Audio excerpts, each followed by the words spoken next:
ఇంతకుముందు మన ఒక వీడియోలో జాహ్నవి అనే పేరు ఎలా వచ్చిందో చెప్పుకున్నాం. ఇవాటి వీడియోలో అపర్ణ అనే పేరు వెనక ఉన్న కథని తెలుసుకుందాం.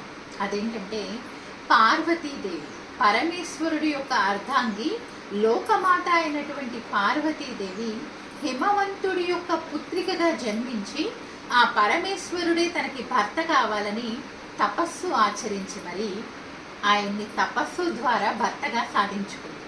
అలా సాధించుకునే క్రమంలో ఆవిడ చేసిన తపస్సు ఎంతకీ సఫలం అవ్వకపోవటం చేత ఆమె ఒక విధంగా తపస్సు చేసింది.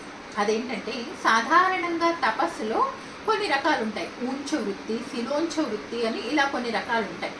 ఈ తపస్సులో ఉత్కృష్టమైన దశ, గొప్ప దశ ఏంటి అంటే, పండి రాలిపోయిన ఆకుల్ని మాత్రమే భుజించి తపస్సు చేయటం.